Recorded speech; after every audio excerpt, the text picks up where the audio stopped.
Enter, rejoice, and come in. Enter, rejoice, and come in. Today will be a joyful day.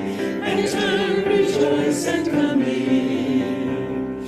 Open your ears to the song.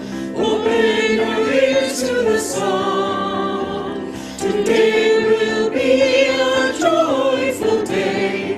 Enter, rejoice, and come in. Open your hearts, everyone. Open your hearts, everyone. Today will be a joyful day. Enter, rejoice, and come in. Don't be afraid of some change. Don't be afraid of some change. Today will be a joyful day. Enter, rejoice, and come in. Enter, rejoice, and come in. Enter, rejoice, and come in. Today will be a joyful day. Enter, rejoice, and come in.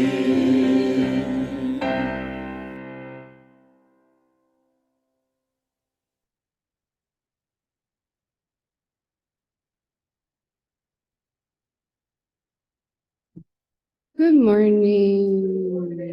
Mahalo. Welcome to the live in-person and live Zoom worship service of Unitarian Universalist Church of Riverside. Our opening hymn this morning is number 20, Be Thou My Vision, from the Gray Hymnal. Feel free to sing as the Spirit moves you. Please stand in body or spirit and join us in singing hymn number 20, Be Thou My Vision.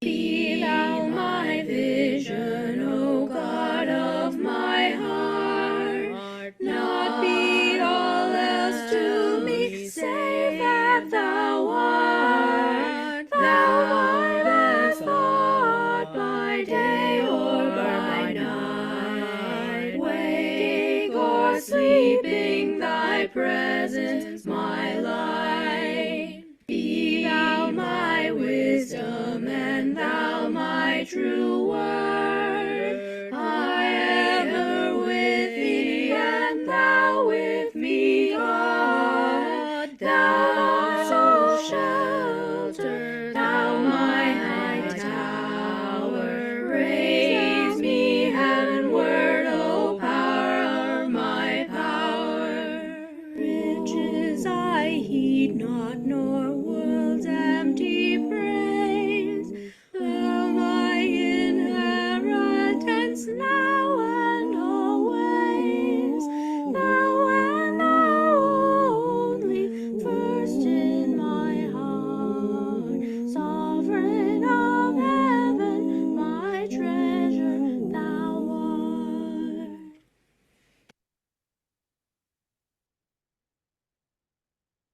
Thank you for joining us in person, and thank you for joining us remotely by Zoom, where we will continue live streaming and posting these services on our YouTube channel for all virtual attendees. I'm Laura Luna, a member of the worship committee, and I will be your worship associate today. Other members of the worship committee who make this service possible include Alec Peck, our coordinator, Adam Wedeking, who monitors our visual and online connections, Kate Lewicki, who is in charge of our sound system, and Tinka Friend, who will read this morning's sermon. We welcome you to join us this morning with an open mind and an open heart, and with muted electronic devices, please. We know you come here for different reasons: to find community, to seek your spiritual and personal truths, to question, to nurture, and your heart and soul, explore new ideas, find comfort, and perhaps to find the answers to some of your biggest questions. Whatever brought you here today, we are happy you joined us. Before we move into the service, there are a few announcements we would like to share. We will mention several websites, email addresses, and phone numbers. At the end of the service, we will leave up a slide with all of this information, and it is available on our website. Sharing joys and concerns is one of the important rituals of our community, an opportunity to share milestones, losses, achievements, and experiences with one another. On the first Sunday of each month, we will hear from those in the sanctuary and read any joys and concerns which we have received. In front of the pulpit, there is a book where you can write your joys and concerns whenever you are here at the sanctuary. For those of you at home, you can send your joys and concerns throughout the month to uuchurchofriverside@gmail.com. Our next joys and concerns will be on September 1st. There will be a drum circle on Sunday, August 25th at 6:30 at Pat Cowander's home. All are welcome. Please bring light snacks to share. Please see Linda Von Vahuris or Pat Cowander for details. We will be hosting a community barbecue here at the church in the beginning of October. This will coincide with Doors Open Riverside event at the Mission Inn on October 5th. So you can join us here at the church for some food and fellowship. UUCR will be hosting this free community outreach event, and all are welcome. However, we will be collecting donations from the congregation to help pay for food and related expenses as the date approaches. Thank you for your support. The Social Environmental Justice Committee meeting is today in the annex at 10:30. You find the Zoom link and more information on the website under Social and Environmental Justice. I would like to now invite Adam Wedeking, Chair of the Social and Environmental Justice Committee, to tell us about their current project.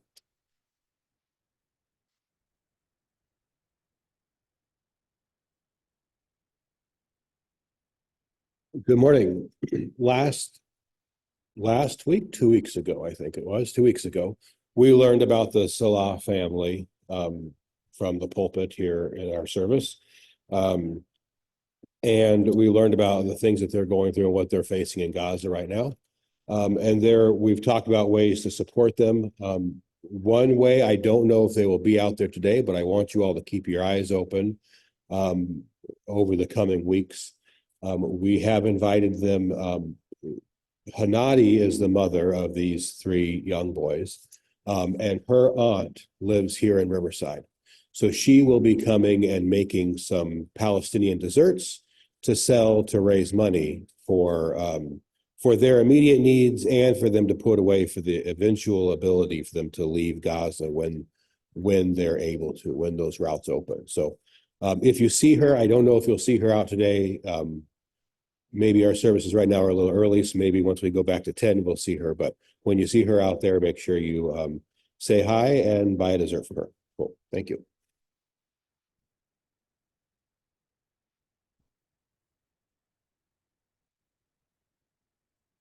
Welcome to all our visitors today, and welcome back to all our old friends. We would love to meet you during coffee hour after the service. If you're comfortable doing so, please give us a wave so we can recognize you later. And for those on Zoom, you can use the Zoom wave gesture or just wave at your camera.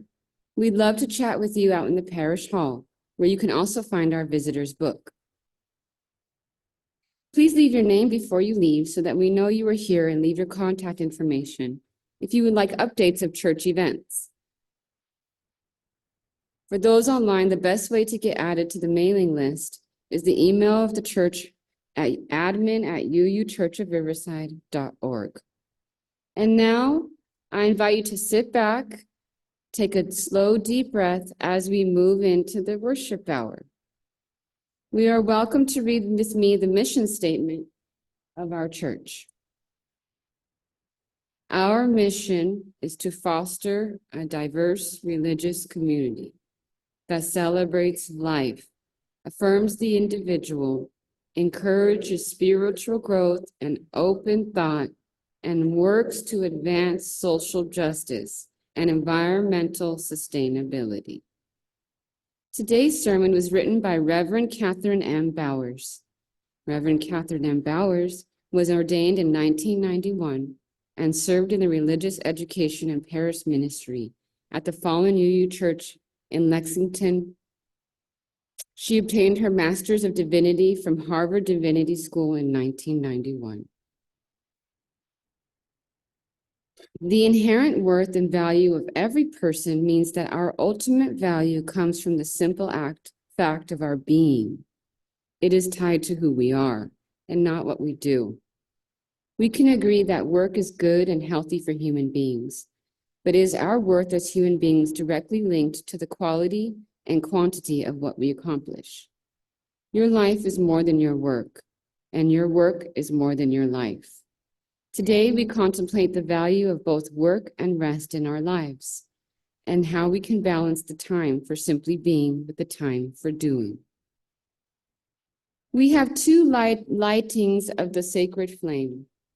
The first is in remembrance candle for the indigenous people who continue to cry out for injustice and self-determination. We remember that underneath us is the unceded land of several indigenous peoples, the Cahuilla, Sueño, and Copeño. We light the sacred flame in their remembrance and in recognition of their struggle for freedom and dignity.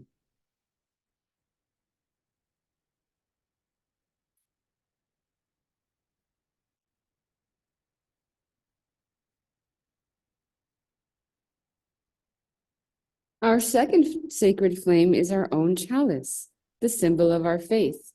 We are blessed with the space and opportunity to strive to live out common principles, to bring justice, equity, and compassion into our daily lives, to resist all that threatens the earth and her people, and to be part of a world community with peace, liberty, and justice for all. Let these thoughts carry us forth as we journey in worship together. Today's chalice lighting words are "We Come to This Hour" by Louise Rebec. We come to this hour knowing that it is but an hour. Yet out of all the hours in the week, this is the one that we set apart. An hour that is saved, an hour that is savored. It is a time for us to recognize what gives life meaning. It is a time to honor what we value. It is a time to celebrate our lives. Let us then celebrate, honor, and recognize that we might fully savor this hour we have saved. Our hymn now is number 123, Spirit of Life, from the Gray Hymnal. Feel free to sing as the Spirit moves you. Please stand in body or spirit and join us in singing 123, Spirit of Life.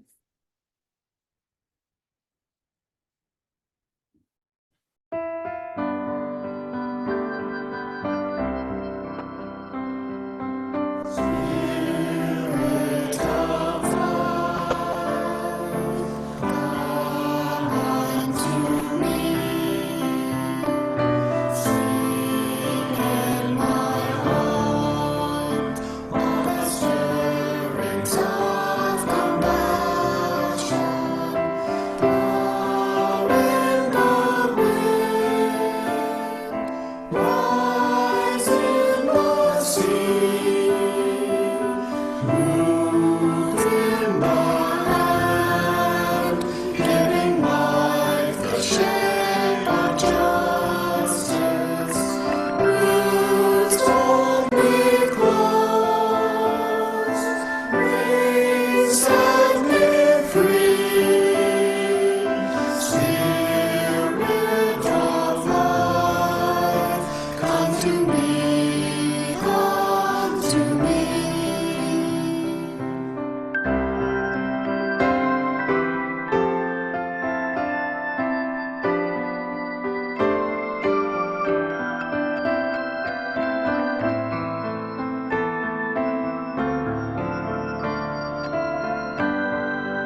This portion of our service is to support our beloved historical church.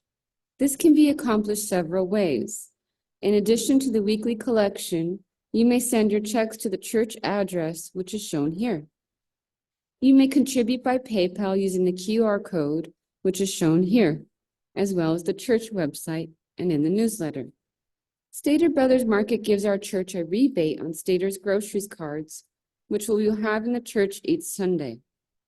Amazon gift cards are also available. You get the full value, and the church also receives a percentage for free.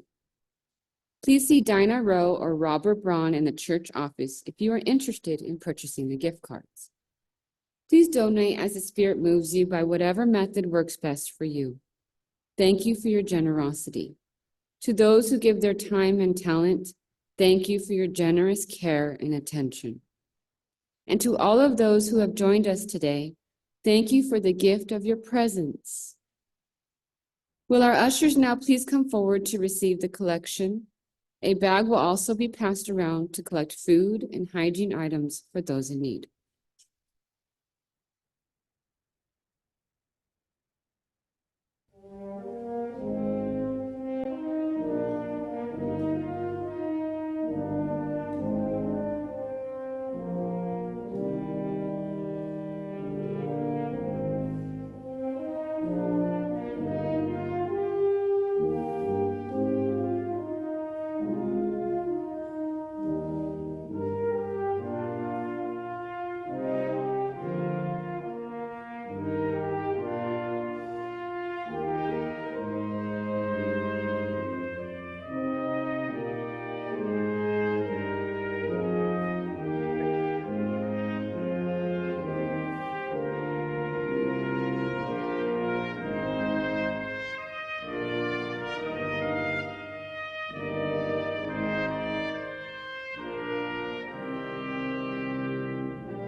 Our next hymn is 402, From You I Receive, from the Gray Hymnal.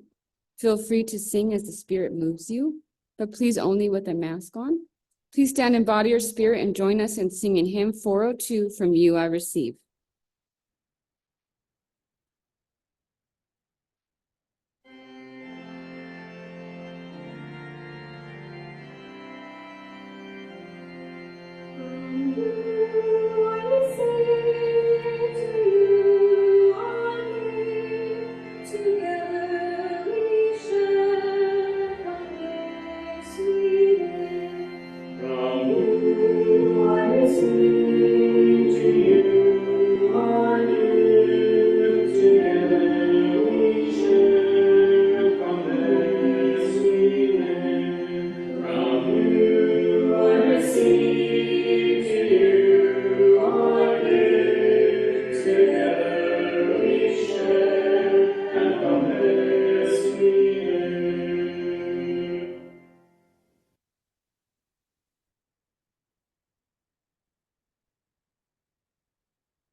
Our meditation today is by Stephen W. Dick. There is rarely enough silence in our lives. Perhaps we are too busy or too distracted for silence. Perhaps we are afraid of what we might discover. Today, we will give silence its place. Our meditation will include several moments of silence, a luxury in this far from silent world. Let us pause to listen to the unheard world. Relax into a comfortable position. Breathe in and out very slowly. Quiet yourself and listen to the rhythm of your breath, of your heart. Listen to the silence. You will think something. Let it pass into you and through you. You will feel something. Let it pass into you and through you. Spend some time in the unheard world.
We begin to return now to the world we usually hear. As you do, try to bring something of that unheard world with you. And remember to give yourself permission to return to the unheard world when you need to. Amen. Now I would like to introduce Tinka Friend reading the sermon Work and Rest, the Rhythm of Our Lives, written by Rev Cathy Bowers. Please note that this is a pre-written sermon from the UUA website and does not necessarily reflect the views of the reader. Tinka?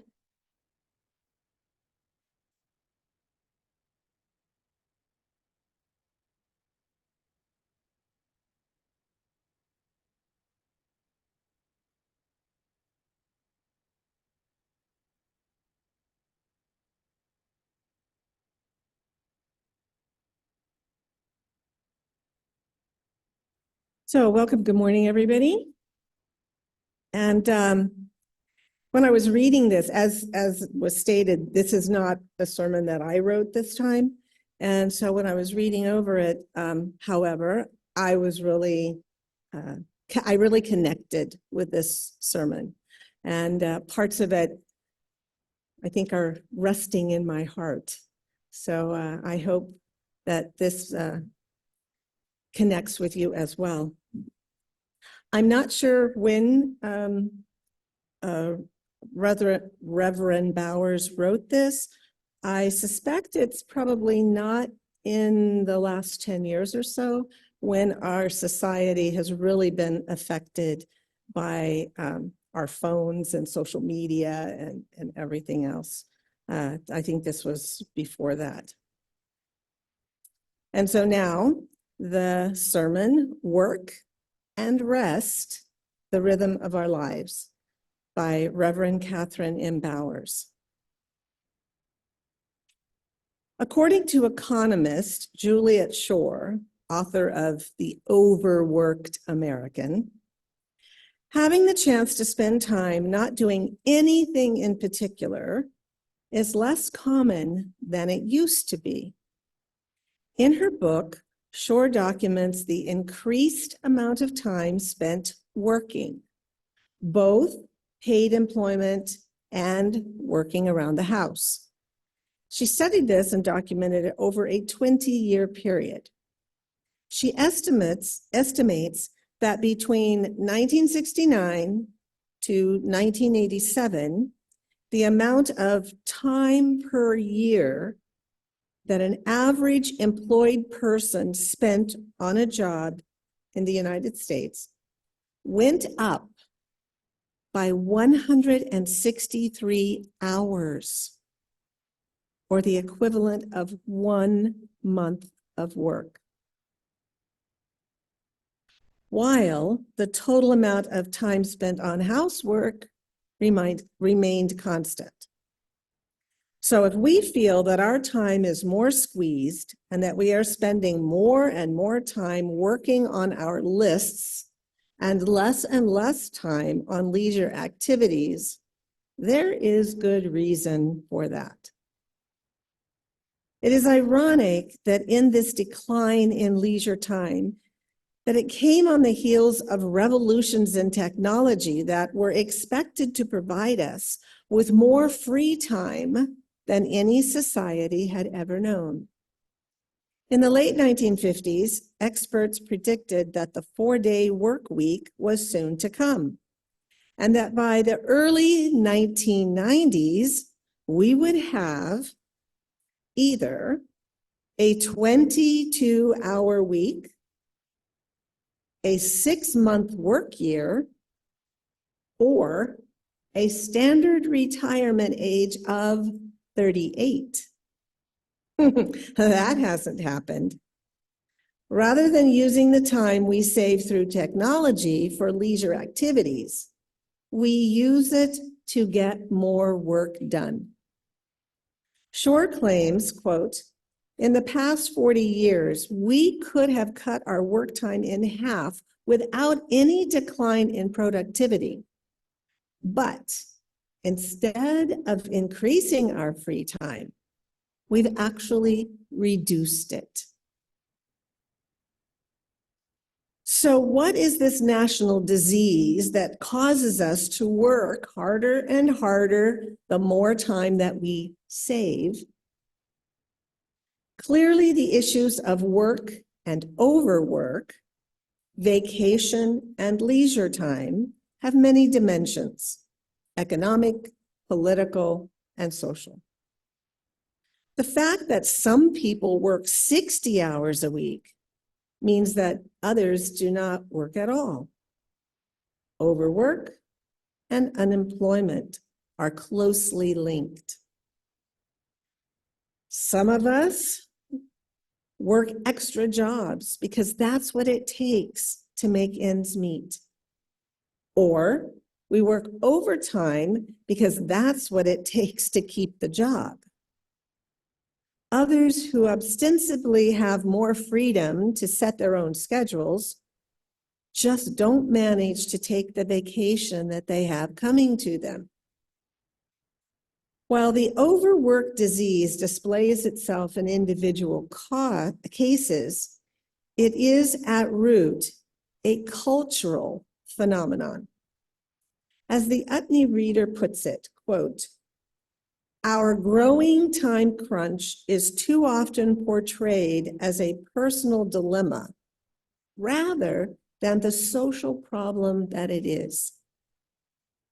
Shore and others have suggested several public policy remedies for this time crunch: shorter work weeks, more vacation time, longer maternity leaves, and time off to care for sick family members. These remedies sound good, but I don't think they reflect our deep-seated attitudes towards work and rest. Until we can make sense of and begin to address these underlying attitudes, public policy changes just won't stick. One of the primary reasons for overwork is the work ethic that operates in this country more than others. This work ethic perverts the simple idea that work is good and healthy for human beings. But that has been perverted to the notion that our worth as human beings is directly linked to the quality and quantity of what we accomplish. That what we are really is what we do. Most of us would probably articulate reasons that we don't agree with that notion. But I think it will take more attention on our part to exorcise it completely, because the idea has deep roots in our spiritual and psychological past. Juliet Shore says that the work ethic is, quote, mostly a Northeastern, Christian, bourgeois, middle and upper class ethic. And it also tends to be slightly more a male ideology, end quote. In our American culture, this work ethic is concentrated where most of the power in society resides. Hence, it is no coincidence that the work ethic of people in positions of power, both in business and in government, has become the work ethic, or at least the behavior, adopted by everyone else in order to keep up and fit in. Many Unitarian Universalists are a part of this dominant social power group, and their ways of thinking have had a disproportionate influence in shaping the values of society. In a way, we have held culture hostage to exacting standards of how much we should work. The decisions that we make about work and rest are deeply personal, even spiritual decisions. They are also the foundation of the decisions that get made in the public realm. I want to say more about the spiritual roots of the work ethic legacy and the implications that it has for our UU theology and our sense of who we are in the world. Many UUs, as well as the Unitarian Universalist religious movements, came from a Protestant background. Our earliest religious forebears in this country were followers of the Reformation theologian John Calvin. Calvin's theology included a doctrine known as double predestination, the notion that the ultimate fate of all souls, whether they would go to heaven or to hell, had been determined by God at the beginning of time. Nothing that anyone did in his or her lifetime could alter that fate. In fact, it was so uncomfortable that it began to be perverted with the idea that God would favor the elect, the chosen, those going to heaven, by giving them worldly success in this lifetime. Naturally, everyone wanted to believe that he or she was among the elect. And so the Calvinists worked very hard in order to prove by their successes, their hard work, that they were indeed destined for heavenly glory. Calvin's original fatalistic doctrine was turned on its head as his spiritual descendants wrestled with how to live under its judgment. It was a subtle shift from the idea that human effort had no effect on God's plan to the idea that human effort, if it produced good results, could be taken as a sign of God's plans. Hence, the connection was made deep in our spiritual history between a person's essential worthiness and his or her productivity. In Calvin's theology, every person's ultimate fate was open to question. Everyone was confronted with the existential dilemma: how can I prove I deserve to live? When the alternatives are eternal blessedness or eternal damnation, It makes sense to spend as much time as possible accumulating proof on the side of blessedness, which in the case of the Calvinists meant working and succeeding. This strict Calvinist theology has long since been discarded in UUism, first by the Universalists and then by the Unitarians. In fact, one of the criticisms that were leveled against the early Universalists, who argued for a loving God who would ultimately save all people, was that without the need to earn one's way to heaven, there would be no incentive for good works, good deeds, or hard works. We now affirm the inherent worth and dignity of every person. Inherent worth means that our ultimate value comes from the simple fact of our being, which is tied to who we are and not what we do. Even though we have dropped the old theology, I think the insidious connection between self-worth and productivity has remained, instilled somewhere subconsciously. In the theology that we articulate, we affirm the inherent worth and dignity of every person. But in our subconscious theology, where Calvinism still lingers, we have our doubts. What's inherently worthy about me, we wonder. And then sometimes, what's inherently worthy about her? Then we are tempted to show, through tasks we accomplish, that we are indeed worthwhile human beings. The problem is that this path doesn't do justice to either our work or to ourselves. My husband likes to say, your life is more than your work, and your work is more than your life. The poet Marge Piercy describes work where people, quote, submerge in the task, work in a row, and pass the bags along. Move in a common rhythm, doing the thing worth doing. Well done. We are part of something much larger than ourselves that transcends our individual personal need for reassurance that we are worthwhile people. Work is worthy and good in and of itself. It is not a means to justify our existence.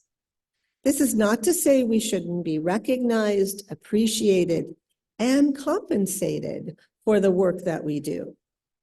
But the value of the work itself is not honored when we use it to convince ourselves and others that we are okay. On the other hand, no matter how satisfying and consuming our work is, we have a being apart from work, and we need to take the time to keep in touch with that being.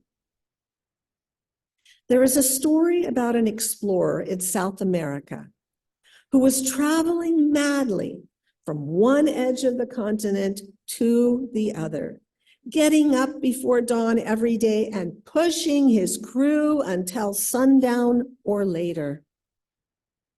One morning, his porters failed to appear. The explorer hunted them and found them all seated under a tree, not doing anything in particular, but looking as if they were settling in for the better part of the day. When he went up and asked for an explanation, one of the porters replied, "We have traveled far and we have traveled fast. Now We must allow time for our souls to catch up with our bodies.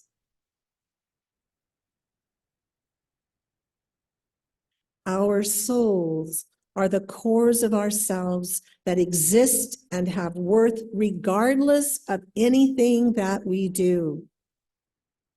They do need time to reconnect with our hardworking bodies.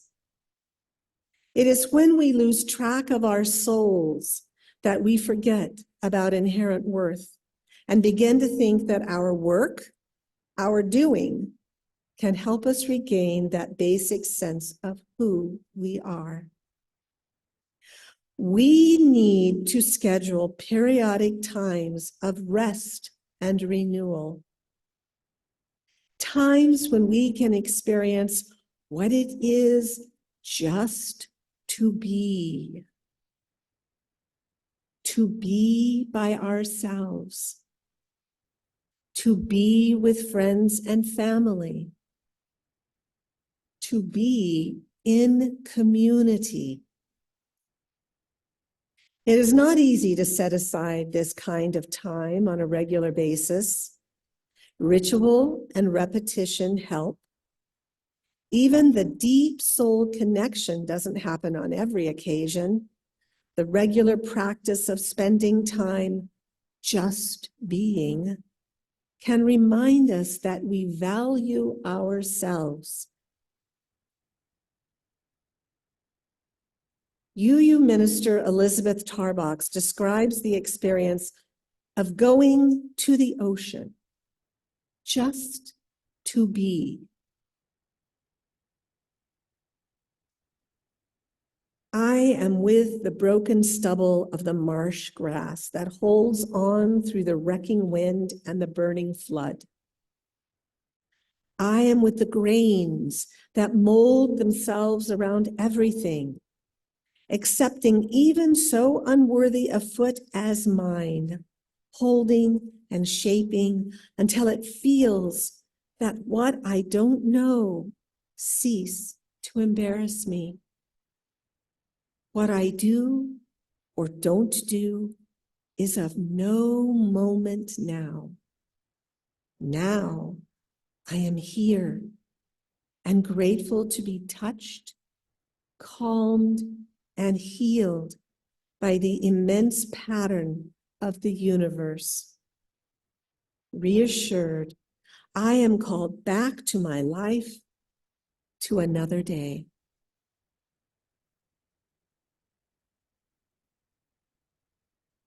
For me, it is usually easier to take the time for being and not doing if I'm with someone else.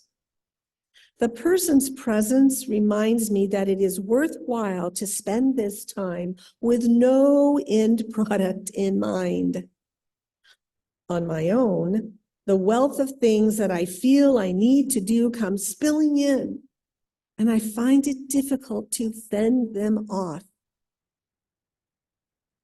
Another challenge that I face is to keep my reconnection with soul time from becoming just another form of work, another thing on my list that I must do. The temptation is great to look for results, to wonder if I'm doing it correctly, to judge my ability to sit quietly, to want to improve my skills in this, to worry about spending too much or too little time. In fact, the entire Old Testament creation story provides a wonderful model for valuing both the work that we do and the rest that reminds us who we fundamentally are. That's the purpose of the Sabbath. On each of the first 6 days, God works, creating amazing substances, bodies, and beings.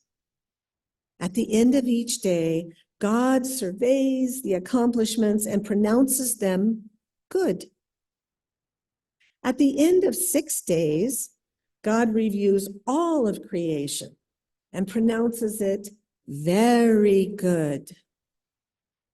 Then on the seventh day, God rests and blesses that day and pronounces it holy because of the period of rest that it provides. I leave you with this parting message about the value of both work and rest in our lives. All of creation, including humanity, is good. Work itself is good, very good. And rest is holy. Amen.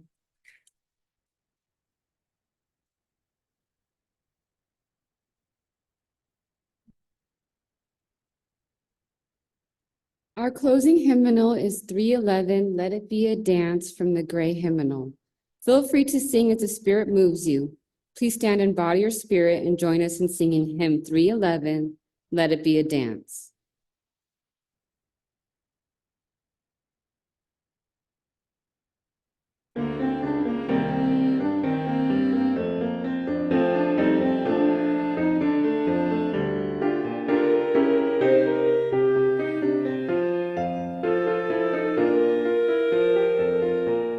Let it be a dance we do. May I have this dance with you. Through the good times and the bad times too. Let it be a dance. Let a dancing song be heard. Play the music, say the words, and fill the sky with sailing birds. Let it be a dance. Let it be a dance. Let it be a dance. Learn to follow, learn to lead.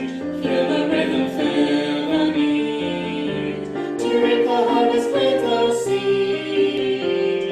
Let it be a dance. Let it be a dance we do. May I have this dance with you. Through the good times and the bad times too. Let it be a dance. Everybody turn and spin. Let your body learn to bend. And like a willow with the wind. Let it be a dance. Let it be a dance. Let it be a dance. A child is born, the old must die. A time for joy, a time to cry. Take it as it passes by. Let it be a dance. Let it be a dance we do. May I have this dance with you. Through the good times and the bad times too. Let it be a dance. Morning star comes out at night. Without the dark there is no light. If nothing's wrong, then nothing's right. Let it be a dance. Let it be a dance. Let it be a dance. Let the sunshine, let it rain. Share the laughter, bear the pain. And round we go again. Let it be a dance. Let it be a dance. Let it be a dance.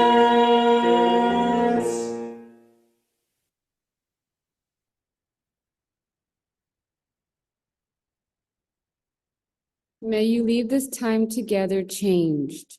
May the promises you have made to yourself about who you want to be feel closer to the reality of who you are right now. May you share that feeling of transformation wherever you go. May it spread into every word, deed, and thought and interaction. Until we are all changed, transformed, and transforming together, becoming our better selves. Namaste, amen, and blessed be. Thank you, Tinka, for sharing your valuable time in the reading with us this morning. It is sincerely appreciated, and we look forward to seeing you again.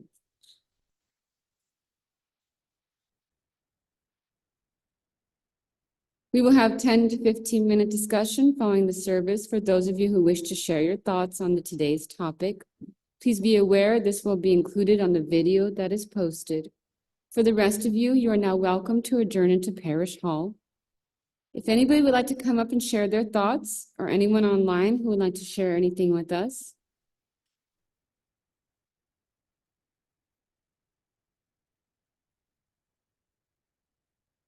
did you want to share?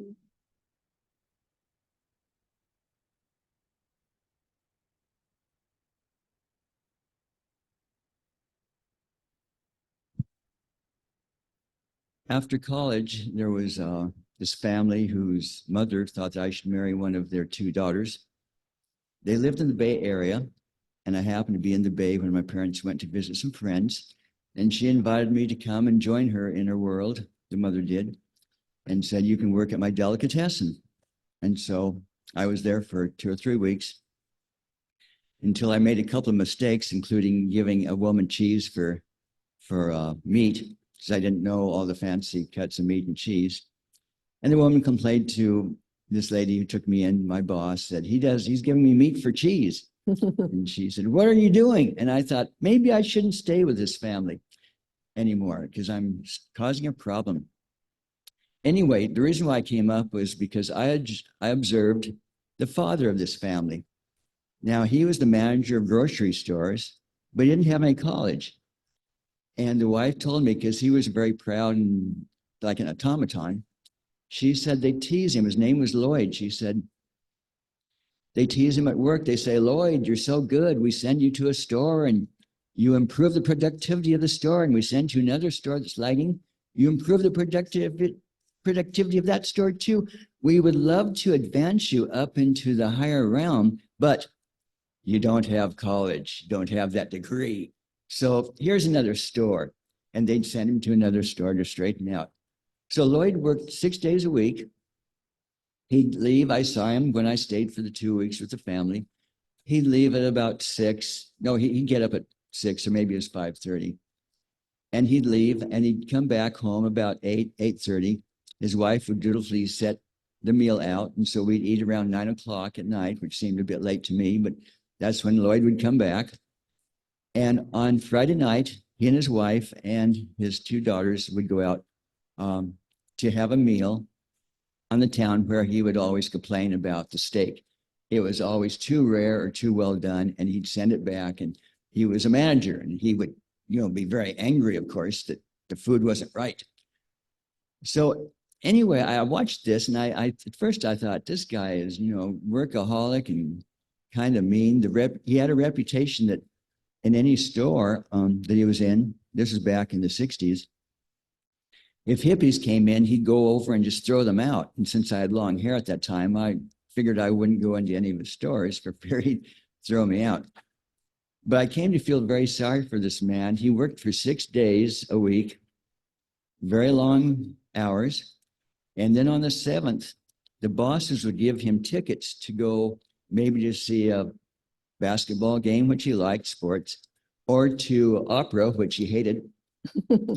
And he would dutifully take the whole family with those tickets and go to wherever it was on Sunday, all to go in Monday when the bosses said, "How do you like that opera, Lloyd?" He'd say, "I loved it." I felt very sorry for that man. Thank you, Walt.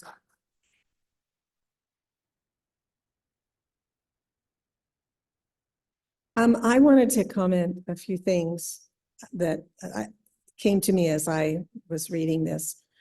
First of all, I will tell you that the United States, does have the shortest vacation times allotted to them through work. Europeans, and I'm talking all the different European, countries. The Europeans have minimum a month, so a 30-day minimum yearly vacation, and that is everyone. That's the waiters, the waitresses, and they see us, we're rushing. If we, tourists that go over to Europe are like rushing and see this and this and this because we only have a week or maybe 2 weeks if we're lucky to come back, and they can't understand that why we are working. It's like you work to live, why, I mean, you live to work rather than working to live. Yeah, I always get concerned when I hear people talk about work, rest, balance. The issue, the reason why, the technological advances we've seen haven't resulted in people working less is because the benefits from those technological advances have gone to, executives at the top of businesses have been just getting more money instead of less hours for the workers. And so the issue is not about people not finding balance between work and life. It's about the system that they're in that makes them have to live that way. Mhm. It's difficult to tell a single mother who's working 2 jobs to feed her kids, oh, you just need to find, work and life balance there when all she's doing is either working or taking care of the kids. It's, that's not possible. So that's always a big issue for me. Yes. I know, I think about how, just when I was teaching as a teacher, when computers came in and then cell phones came in and all of that, right? What happens is that the expectation from management, right, is now that, oh, they can reach you at any moment, at any time, even on your rest time. And so, they want cell phone numbers, they want, all this kind of stuff.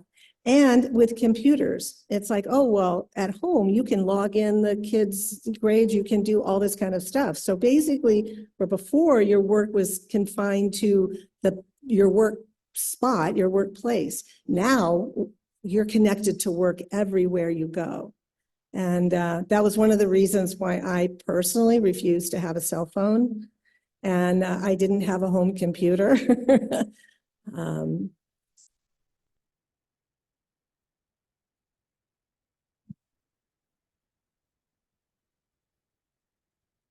Building off of what you're saying, there's a phrase around that you guys might or might not have heard. It's called quiet quitting.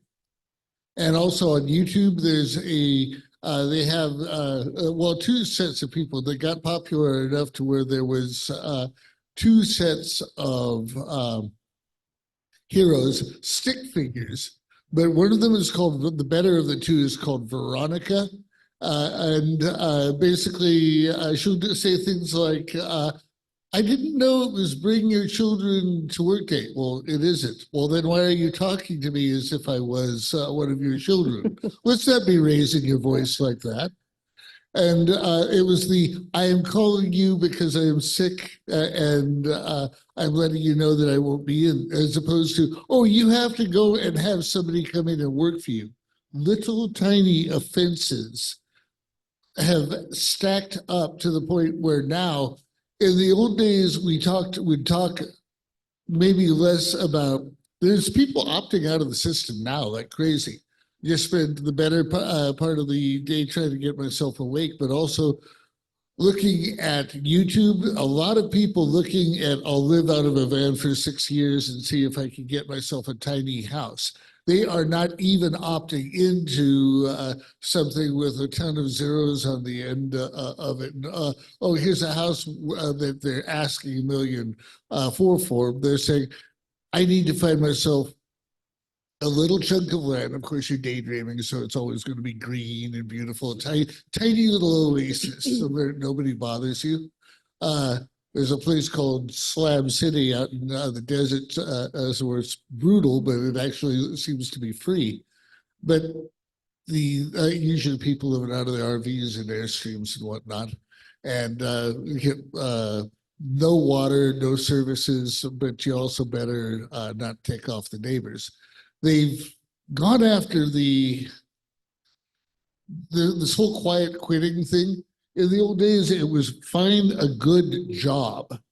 Now it's like, how do you keep them hooked up to get that new job? It's not like the assumption in the old days was, well, the job is your worthiness, it's your core.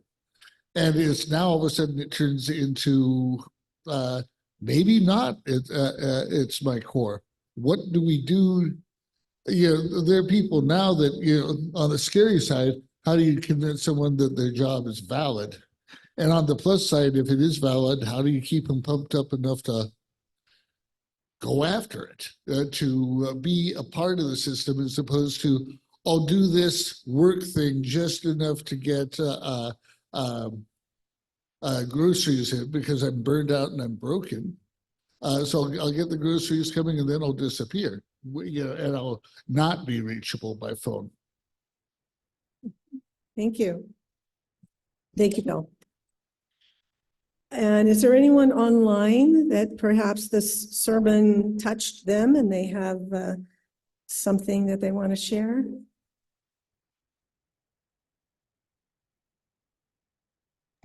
Yeah, I'd like to share.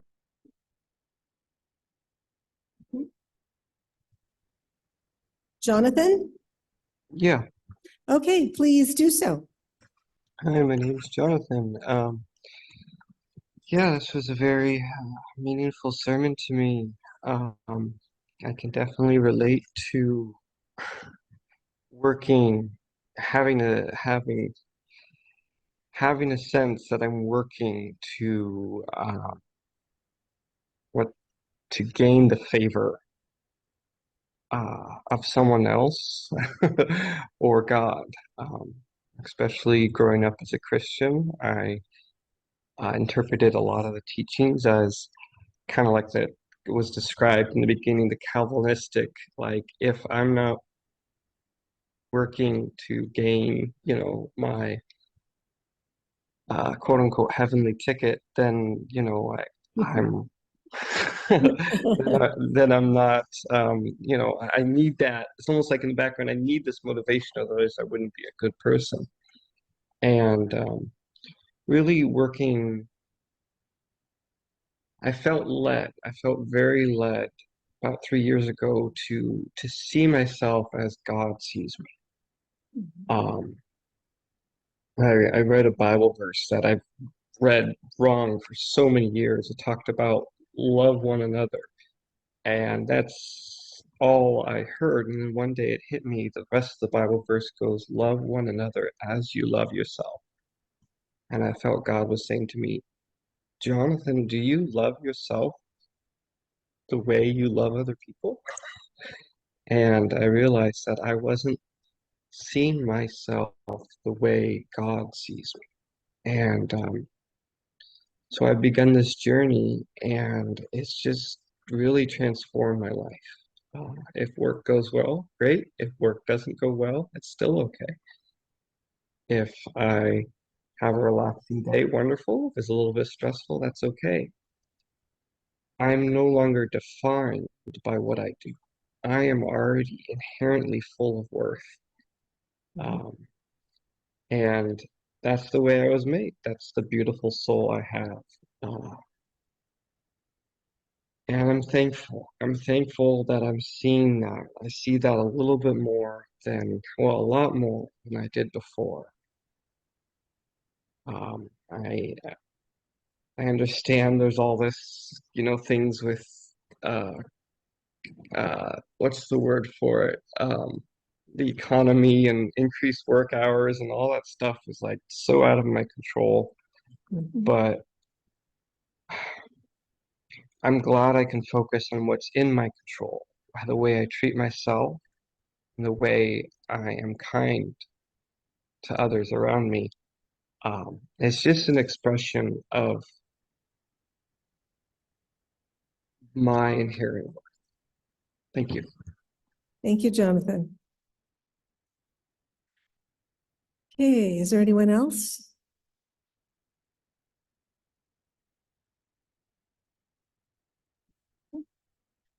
Well, I will tell you that I was really inspired by this. I really connected to it, and actually to such a point that I think I'm going to be starting on a future sermon that has to do on a personal level of how I really relate to this and struggles that I have had, especially when I was working, but it actually transfers over to volunteer work, not just paid work.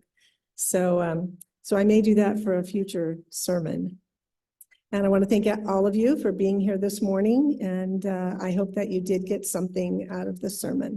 Now we can move into the parish hall, and I don't know if there's any fundraising things going on.